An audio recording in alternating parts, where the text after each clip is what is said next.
Bab 4. Kurasa menelpon polisi tidak ada dalam pilihan kita. Sophie Newman bersandar ke sebuah rak buku miring, memeluk dirinya sendiri, mencoba menghentikan getaran tubuhnya. Dia terkejut saat mendengar suaranya sendiri yang tenang dan teratur.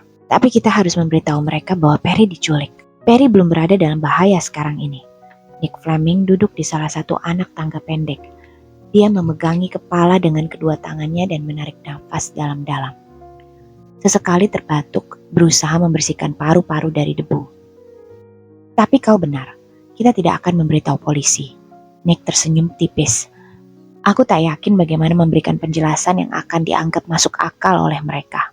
Aku bahkan tidak yakin apakah kejadian tadi masuk akal bagi kami, kata Josh.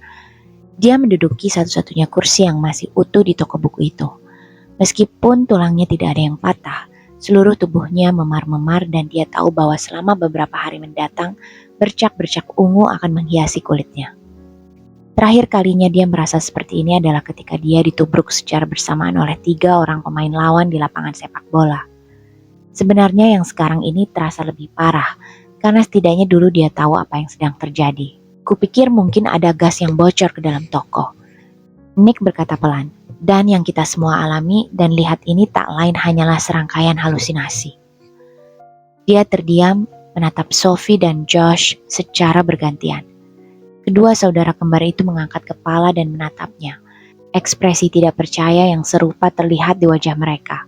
Mata biru mereka masih membelalak lebar karena syok. Payah, akhirnya Josh berkata. Payah sekali, Sophie setuju. Nick mengangkat bahu. Sebenarnya aku pikir itu penjelasan yang sangat bagus. Gas yang bocor bisa menjelaskan tentang bau, ledakan di toko, dan hal-hal aneh apapun yang kalian pikir mungkin telah kalian lihat di sini. Dia cepat-cepat menyelesaikan kalimatnya. Orang dewasa, Sophie sudah menyimpulkan sejak lama, memang sangat payah dalam membuat alasan yang bagus. Kami tidak membayangkan semua itu, ujarnya tegas, terutama golem-golem tadi. Apa katamu? Tanya Josh. Orang-orang berbadan besar itu disebut golem. Mereka terbuat dari lempung. Saudara kembarnya menjelaskan. Perry yang memberitahuku. Ah, dia memberitahumu ya? Gumam Fleming. Dia memandang tokonya yang berantakan lalu menggeleng. Hanya butuh waktu kurang dari 4 menit untuk menjadikan tempat itu hancur lebur. Aku terkejut saat melihat dia membawa golem. Padahal mereka biasanya tak bisa diandalkan di negara-negara beriklim hangat. Tapi mereka akan mengikuti segala perintahnya. Dia mendapatkan apa yang diinginkannya. Buku itu, tanya Sophie. Dia melihat sekilas benda itu di tangan Josh sebelum si pria kelabu merebutnya. Meskipun sedang berdiri di sebuah toko yang dipenuhi buku dan ayah mereka memiliki sebuah perpustakaan besar untuk menyimpan koleksi buku antiknya, Sophie belum pernah melihat buku yang berpenampilan seunik itu. Sampul buku itu sepertinya terbuat dari logam yang telah kusam. Fleming mengangguk. Dia sudah sangat lama memburu buku itu, ujarnya lirih. Mata pucatnya menerawang jauh. Sudah teramat sangat lama. Josh perlahan-lahan berdiri, merasakan denyutan nyeri di punggung dan bahunya. Dia mengulurkan 2 helai kertas kusut kepada Nick. Well, kurasa dia tidak mendapatkan semuanya. Saat dia merebutnya dariku, kurasa aku berhasil menyambar lembaran ini. Fleming mengambil lembaran kusut itu dari tangan Josh sambil berseru tertahan. Dia menjatuhkan diri ke lantai, menyingkirkan robekan-robekan buku dan serpihan rak, lalu menggelar kedua halaman buku itu bersisian. Jari-jari panjang Nick bergetar saat dia meratakan kedua lembar kertas tadi. Si kembar berlutut di kedua sisi Nick, memandang halaman-halaman buku itu lekat-lekat, dan berusaha memahami apa yang sedang mereka lihat. Dan tentu saja kita tidak hanya membayangkan semua ini, bisik Sophie, mengetuk-ngetukkan jari telunjuknya ke salah satu halaman buku. Lembaran tebal itu berukuran sekitar 6 x 9 inci, dan sepertinya terbuat dari kulit kayu yang dipres hingga rata. Sulur-sulur serat dan daun jelas terlihat di permukaannya. Kedua lembaran itu dipenuhi oleh tulisan sambung yang tipis dan berlekuk-lekuk. Huruf pertama di sudut kiri atas setiap halaman dengan indah ditulis menggunakan tinta emas dan merah yang tampak berkilauan. Sementara kata-kata lainnya ditulis dengan tinta hitam kemerahan. Dan kata-kata itu bergerak. Sophie dan Josh menyaksikan saat abjad-abjad itu bergerak-gerak di atas kertas, berubah-ubah bentuk, menjadi nyaris terbaca dalam bahasa yang dapat dikenali seperti bahasa Latin atau bahasa Inggris kuno, namun seketika memudar dan berubah bentuk menjadi simbol-simbol dari masa lalu, menyerupai hieroglif Mesir atau abjad Ogham milik bangsa Celtic. Fleming menghela nafas. Tidak, kalian tidak membayangkannya. Akhirnya dia berkata. Dia meraih ke lubang leher kaosnya dan menarik keluar sebuah pince nez yang tersambung pada tali hitam. Pince nez adalah kacamata model kuno tanpa tangkai yang dirancang supaya dapat bertengger di hidung. Menggunakan kacamata itu sebagai kaca pembesar, Nick menggerakkannya di atas huruf yang bergerak-gerak. "Ha! Kabar baik?" tanya Josh. "Kabar luar biasa baik." Dia melewatkan bagian final summoning, pemanggilan terakhir. Nick meremas bahu Josh yang memar, membuat remaja itu meringis kesakitan. "Jika kau mau merobek 2 halaman dari buku itu, meskipun kau tidak menyadari gunanya, tidak ada yang lebih baik daripada kedua halaman ini." Senyum lebar mengembang di wajah Nick. Saat disadar dia akan kembali ke sini dan aku berani menjamin saat itu bukan hanya golem yang akan dibawanya. "Memangnya siapa pria kelabu itu?" tanya Sophie.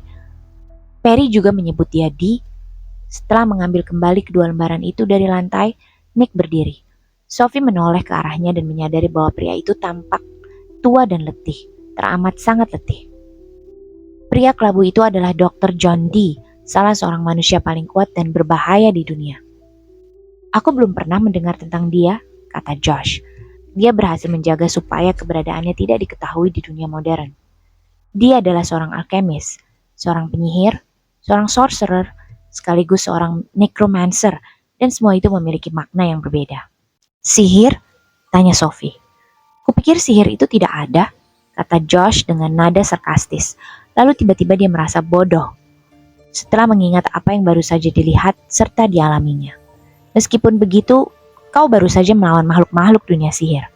Golem adalah manusia yang terbuat dari lumpur dan lempung, dihidupkan dan sepatah kata bertuah. Pada abad ini, kurasa orang yang pernah melihat golem dapat dihitung dengan jari, apalagi yang tetap hidup setelah bertemu dengannya. "Apakah dia yang menghidupkan mereka?" tanya Sophie. "Menciptakan golem adalah perkara mudah. Mantranya sudah ada sejak manusia tercipta. Menggerakkan mereka sedikit lebih sulit, dan mengendalikan mereka bisa dibilang mustahil." Nick mendesah, tapi tidak untuk Dr. John Dee. "Memangnya dia itu siapa?" Sophie menuntut penjelasan. Dr. John Dee adalah penyihir istana pada masa pemerintahan Ratu Elizabeth I di Inggris. Sophie tertawa kikuk, tidak yakin apakah dia harus mempercayai Nick Fleming. Tapi itu kan sudah berabad-abad yang lalu, umur pria abu-abu itu tak mungkin lebih dari 50 tahun. Nick Fleming merangkak di lantai, menyingkirkan berbagai macam buku hingga menemukan sebuah buku yang diinginkannya. England in the Age of Elizabeth. Dia membuka buku itu. Berhadapan dengan gambar Ratu Elizabeth I, tampaklah gambar bermodel kuno yang menunjukkan seorang pria tirus dengan janggut segitiga. Pakaian yang dikenakannya berbeda, namun tidak diragukan lagi bahwa pria di gambar itu sama dengan pria yang baru saja mereka jumpai. Sophie mengambil buku itu dari tangan Nick. "Di sini dikatakan bahwa dia lahir pada tahun 1527, ujarnya dengan suara sangat lirih. "Berarti umurnya sekarang sudah hampir 500 tahun. Josh menghampiri saudara kembarnya. Dia memandang gambar di buku, lalu menatap ke sekeliling ruangan. Jika menarik nafas dalam-dalam, dia masih dapat mencium aroma aneh dari sihir. Itulah aroma yang tadi dihirupnya, bukan mint dan telur busuk, tapi aroma sihir. "Dia mengenalmu, Nick," ujarnya pelan. "Dia mengenalmu dengan baik," tambahnya. Fleming berjalan mondar-mandir di toko memungut benda-benda dari lantai dan menjatuhkannya lagi. "Benar, dia mengenalku," katanya. "Dia juga mengenal Perry. Dia sudah mengenal kami sejak lama. Sejak waktu yang sangat lama." Nick memandang sepasang saudara kembar itu. Matanya yang nyaris tanpa warna sekarang tampak gelap dan penuh kekhawatiran. "Sekarang kalian juga terlibat. Sayang sekali. Jadi aku tidak perlu lagi berbohong dan menutup-nutupi. Jika kalian ingin tetap hidup, kalian harus mengetahui yang sebenarnya." Josh dan Sophie saling melempar pandangan. Mereka berdua terkejut saat mendengar kata-kata jika kalian ingin tetap hidup. Namaku yang sesungguhnya adalah Nicolas Flamel. Aku lahir di Prancis pada tahun 1330. Nama Perry yang sesungguhnya adalah Perenelle. Dia 10 tahun lebih tua dariku, tapi jangan pernah bilang padanya kalau aku yang memberitahu kalian. Nick cepat-cepat menambahkan. Josh merasakan perutnya bergolak. Dia hendak mengatakan, "Mana mungkin?" Lalu tertawa jengkel karena Nick menuturkan cerita sebodoh itu.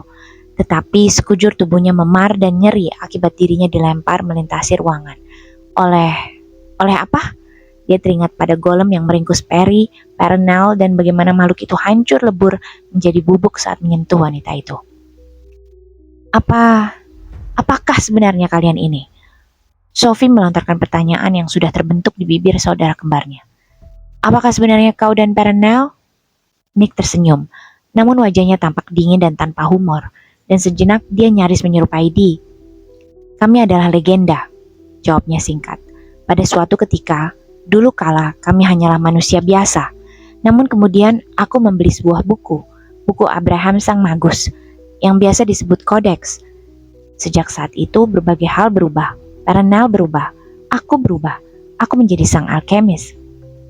Aku menjadi alkemis terbesar sepanjang masa, dipercaya oleh para raja, pangeran, para kaisar, dan bahkan sang paus sendiri. Aku menemukan rahasia batu bertuah yang tersembunyi sangat jauh di dalam buku sihir kuno itu. Aku mempelajari cara merubah logam biasa menjadi emas, cara mengubah batu kerikil menjadi batu permata yang berharga. Tetapi yang lebih penting, jauh lebih penting, aku menemukan resep gabungan dari berbagai macam daun herbal dan mantra untuk menjauhkan penyakit dan kematian dari manusia. Aku dan Perenelle mendapatkan keabadian. Dia mengacungkan robekan kertas di tangannya. Hanya inilah yang tersisa dari kodeks. Dean dan para pengikutnya sudah mencari buku Sang Magus selama berabad-abad. Sekarang mereka mendapatkannya, dan juga Perenelle, tambahnya dengan nada pahit. Tapi katamu buku itu tidak berguna tanpa kedua halaman ini. Josh cepat-cepat mengingatkan Nick. Memang benar, ada cukup banyak isi buku yang akan membuat Dee sibuk selama berabad-abad. Tapi kedua halaman ini sangat penting, ujar Nick. Dia akan kembali untuk mencarinya. Tapi ada yang lain lagi kan? Sophie cepat-cepat bertanya. Sesuatu yang belum kau ceritakan. Sophie tahu bahwa Nick menyembunyikan sesuatu. Orang dewasa selalu begitu. Orang tua mereka menunggu selama berbulan-bulan untuk mengatakan kepada dirinya dan Josh bahwa mereka akan menghabiskan musim panas di San Francisco. Nick melirik tajam padanya dan sekali lagi Sophie teringat pada pandangan Dee beberapa waktu sebelumnya. Ada sesuatu yang dingin dan tidak manusiawi dalam pandangan itu. Iya, ada yang lain. Nick menambahkan dengan enggan. Tanpa buku itu, aku dan Perenelle akan menua. Ramuan keabadian harus dibuat dengan bahan-bahan segar setiap bulan. Dalam waktu 1 purnama, kami akan menua dan mati. Dan jika kami mati, maka kejahatan yang telah begitu lama kami lawan akan menang. Ras Elder tetua akan kembali menguasai bumi ini. Ras tetua? Tanya Josh, suaranya melengking dan serak.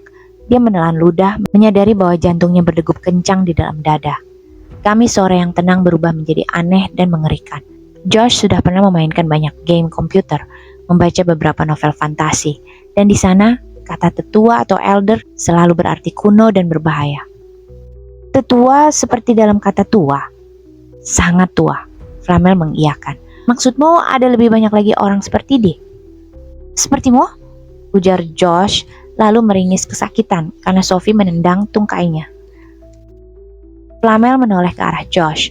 Matanya yang tanpa warna sekarang diselimuti amarah. Ada lebih banyak lagi orang seperti Dee. Ya, dan ada orang-orang yang sepertiku juga. Tapi aku dan Dee berbeda. Kami tidak pernah sama, ujar Flamel dengan nada pahit.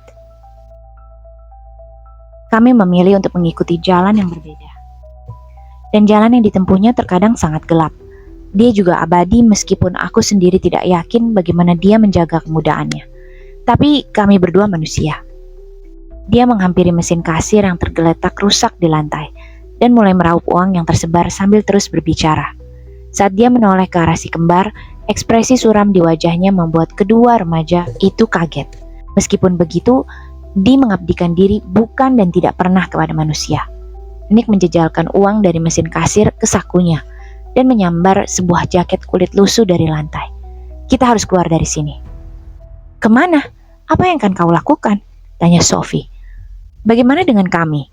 Josh menyuarakan kerisauan Sophie, sama seperti yang sering kali dilakukan Sophie untuknya. Pertama-tama, aku harus membawa kalian ke tempat yang aman sebelum Dee menyadari bahwa ada halaman yang hilang dari buku itu. Setelah itu, aku akan mencari Parenal.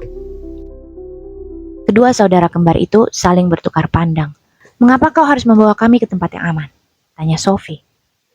Kami tidak tahu apa-apa, kata Josh. Saat Dee mendapati buku yang ada di tangannya tidak lengkap, dia akan kembali untuk mencari kedua halaman yang hilang itu, dan aku berani menjamin, dia tidak akan meninggalkan satupun saksi mata di muka bumi ini. Josh tergelak, namun tawanya tersumbat di tenggorokan saat dia menyadari bahwa kembarannya tidak sedikit pun tersenyum. Kau, dia menjilat bibirnya yang tiba-tiba kering. Maksudmu, dia akan membunuh kami? Nicholas Flamel menelengkan kepala ke satu sisi menimbang-nimbang. Tidak, akhirnya dia berkata, tidak membunuhmu. Percayalah padaku. Josh menghela nafas lega. Percayalah padaku, lanjut Flamel. Dia dapat melakukan sesuatu yang jauh lebih buruk dari pembunuhan.